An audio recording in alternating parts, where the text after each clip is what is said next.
pessoal, nós vimos na nossa primeira aula que este ramo do direito é composto por regras e princípios. Regra é um negócio muito claro, né? Arnaldo César Coelho estava certíssimo. A regra é clara. Ou é ou não é. Se diz, é proibido comer aqui no estúdio. Andrei não quer deixar eu comer biscoito, eu quero comer biscoito no estúdio, ele não deixa. Quer dizer que se eu comer biscoito aqui no estúdio, o que vai acontecer? Quebrei a regra. Problema.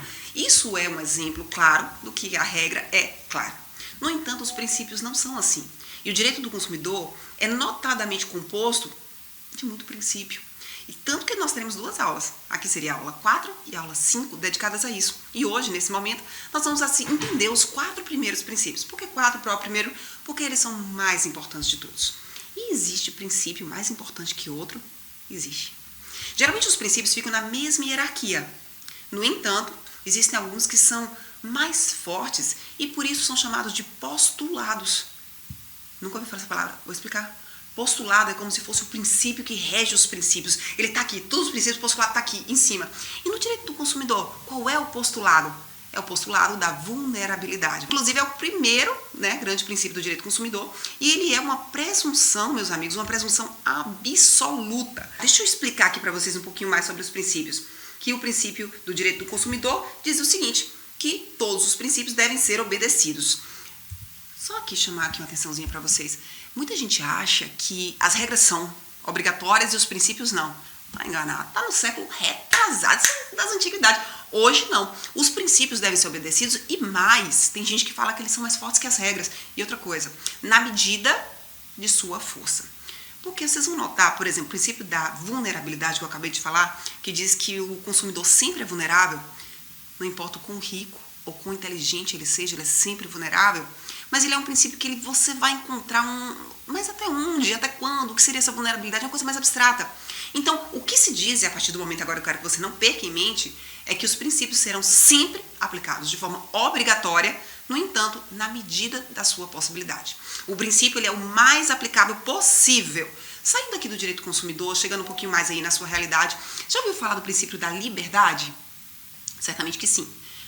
Então, você é livre para fazer o que você deseja, no entanto, há uns certos limites, correto? Então, a gente fala que ao máximo possível do princípio da liberdade você vai ter. E aqui também. Então, vamos voltar aqui para os slides, e aí agora a gente pode falar sobre o princípio da vulnerabilidade, O que ele vai trazer para a gente. O princípio da vulnerabilidade ele vai dizer o seguinte, que sendo ele um princípio central do direito do consumidor, sendo ele um princípio, um postulado previsto na Constituição, o consumidor está em uma posição de inferioridade em relação ao fornecedor. E isso é para sempre. E como eu disse para vocês, não importa, não importa se o fornecedor é o seu Zé lá da esquina e o consumidor é Andrei, que é riquíssimo, Inclusive eu queria dizer para vocês que ele faz um bico aqui no IF Baiano. E aí o que acontece? Ele vai lá, inteligentíssimo, fala francês, fluente, é uma pessoa assim, super culta. E aí ele vai comprar lá pão na venda do seu Zé. Seu Zé, coitado, quase analfabeto. Quer dizer que Andrei está em vulnerabilidade? Tá. Quando eu falo que a presunção absoluta é que não exige prova em contrário. Presunção relativa é o seguinte, é verdade até que você prove o contrário. Absoluta não. Não tem como provar o contrário. Não importa quem seja Andrei, quem seja o seu Zé, ele está em relação de vulnerabilidade, correto? Compreendido esse princípio, podemos passar para o próximo, aqui para vocês, que é o princípio da boa-fé. Olha aí, o princípio da boa-fé. O que é o princípio da boa-fé objetiva? Meus amigos, por que eu estou falando do princípio boa-fé objetivo? Porque não é qualquer vontade que a pessoa tem de ser legal, tô de boa-fé. Não, é um padrão de comportamento pautado por valores éticos. São deveres do fornecedor que tem que estar em dia com a boa-fé. Vocês estão vendo aí 3 deveres importantíssimos, chamados de laterais ou anexos. São os deveres da informação, dever de cuidado e dever da cooperação. Viram aí direitinho? Vou voltar aqui para mim, para vocês entenderem um pouco mais. O que é o dever da informação? É o seguinte, o fornecedor tem que falar o máximo possível sobre as questões técnicas, as questões jurídicas, as questões econômicas do seu produto. Então, o máximo que ele puder fazer pelo seu consumidor, pelo seu cliente ali, o vendedor, ele tem que ter uma obrigação, gente, é um dever que ele tem da boa-fé objetiva, de falar assim, vem cá, você tá levando esse batom, mas você tá ciente que esse batom aí, ele sai em 10 minutos, Tem que falar, Às vezes a pessoa, não, eu tô consciente de que sai em 10 minutos, a cada 10 minutos eu vou ter que retocar esse batom, então eu tô indo consciente. Compreenda que enquanto profissional de vendas, você tem esses 3 deveres, que é justamente naquele momento em que o cliente está escolhendo, que eles devem ser cumpridos. Olha como eles são importantes. Memorizou aí o princípio, ou melhor, o dever de informação. O segundo dever da boa-fé objetiva é o dever de cuidado, ou seja, a pessoa está levando ali uma tesoura para uma criança. E a pessoa, eu quero aqui cortar, a tesoura é excelente, mas é uma tesoura de ponta. Você tem a obrigação de falar para o seu cliente, olha, o que você acha de levar para o seu filho, que só tem 8 anos, uma tesoura sem ponta, né? Porque essa aí pode acontecer de ele furar o olho, alguma outra coisa. Repare que você não pode ficar quietinho, calado, sabendo, tá vendo o que está acontecendo ali. Ah, professora, mas isso aí já é um plus. Não é um plus.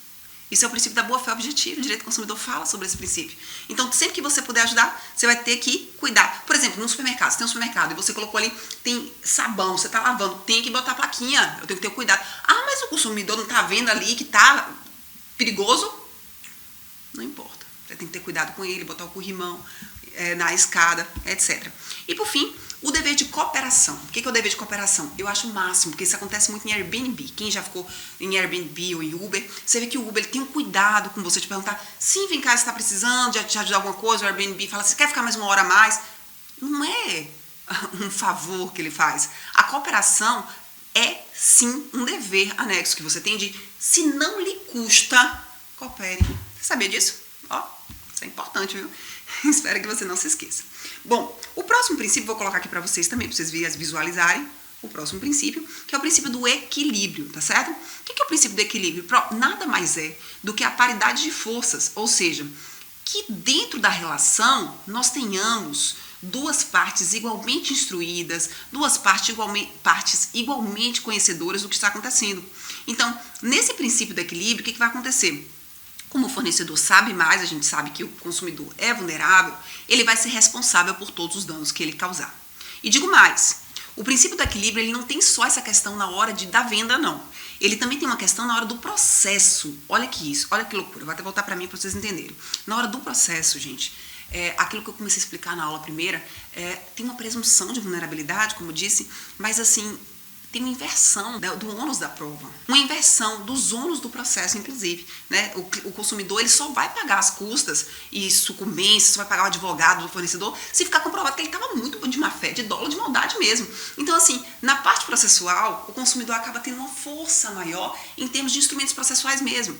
Então, o princípio do equilíbrio, ele tem esses 2 âmbitos, o âmbito material, que é no momento da venda, da negociação, do pós-venda, e também tem essa questão processual formal, que é no âmbito em que a coisa já foi para a justiça. E eu digo para vocês, não é só justiça com juiz, nós temos aí mediação, conciliação, arbitragem, que a gente vai falar um pouquinho no finalzinho da disciplina, você vai entender um pouquinho mais sobre isso. Mas por hora, compreendeu esses 3 princípios? Bom, dá tempo para mais um. Nosso último princípio de agora, né, de hoje, nessa aula que a gente tem, é o princípio da defesa do consumidor pelo Estado.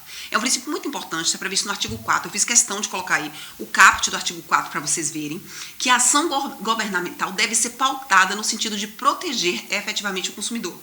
E aí essa proteção ela vai se dar, seja por iniciativa direta, como vocês veem aí, por exemplo, se o governo vai entrar com produtos no mercado. Às vezes ele coloca uma empresa, por exemplo, nós temos uma empresa pública como a Caixa Econômica Federal, em que o governo atua diretamente ali, oferecendo pacotes de seguro, pacotes de financiamento de casa. Então isso é uma iniciativa direta para proteger os consumidores. Também ele vai funcionar no incentivo de associações representativas. Eu tenho certeza absoluta que vocês já ouviram falar de alguma associação representativa, né, do consumidor, consumidores das donas de casa, tem várias aí. E a obrigação do Estado influenciar para ajudar para que elas funcionem bem. A presença do Estado no mercado de consumo, seja ele também consumindo. Às vezes, por exemplo, tem uma oferta muito grande de um determinado produto, ele pode ajudar o fornecedor nesse sentido, mas ajuda também o consumidor. E, por fim, a garantia de que os produtos e serviços tenham padrões adequados de qualidade, segurança, durabilidade, etc. O que eu quero dizer com isso, gente? É porque em alguns países você pode chegar lá e ficar tranquilo de que qualquer coisa que você comprar, por mais baratinho que seja, ela vai ter qualidade, ela vai ser segura. Aqui no Brasil a gente não tem muito isso, mas manda-se que aconteça. Pessoal, até a próxima. Foi um prazer estar com vocês aqui. Vamos finalizar os princípios.